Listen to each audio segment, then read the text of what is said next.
Cold fire machine ನಿಮ್ಗೆ ಯಾವ ತರ ಪೈರೋ ಕನೆಕ್ಟ್ ಮಾಡ್ಬೇಕು ನಿಮ್ಗೆಲ್ಲ ಹೇಳ್ಕೊಂಡ್ ಕೊಡ್ತೇವೆ. ಇದು ಕೋಲ್ಡ್ ಫೈರ್ ಮಿಷಿನ್ ನಿಮ್ಗೆ ಒಂದ್ಸತಿ ಇನ್ವೆಸ್ಟ್ಮೆಂಟ್ ಮಾಡಿದ್ರೆ ಸಾಕು, ಇಲ್ಲ ರೆಂಟಿಗೆ ಬೇಕಂದ್ರೆ ರೆಂಟಿಗೂ ಸಿಗುತ್ತೆ ನಿಮ್ಗೆ. ಇದು ನಿಮ್ಗೆ ಪೈರೋ ಈ ತರ ಬರುತ್ತೆ. ಪೈರೋ ಇದನ್ನ ವೈರ್ ಈ ತರ ಇರುತ್ತೆ ನೋಡಿ, ಈ ತರ ಮರ್ಚಿ ಈ ತರ ಮಿಷಿನ್ ಇರುತ್ತಲ್ಲ, ನೀವು ಆನ್ ಮಾಡಿ ಸರ್ ಇಲ್ಲಿ ಗ್ರೀನ್ ಟಿಕ್ ಬಂದ್ರೆ ನಿಮ್ಗೆ ಕನೆಕ್ಟ್ ಆಗಿಲ್ಲ ಅಂತ. ಇದನ್ನ ಪೈರೋ ಇದ್ರ ಒಳಗಡೆ ಇಟ್ಟು ಹಿಂಗ್ ಮಾರಿ ನಿಮ್ಗೆ ಡಬಲ್ ಟಿಕ್ ಬರುತ್ತೆ ರೆಡಿ ಅಂತ.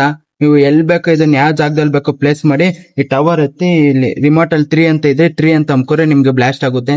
ನೀವು ಇದೇನೇ ಬ್ಲಾಸ್ಟ್ ಆಗ್ಬೇಕಂದ್ರೆ ಆಮೇಲೆ ಕಸ್ಟಮರ್ ನೋಡ್ತಾ ಇರಿ.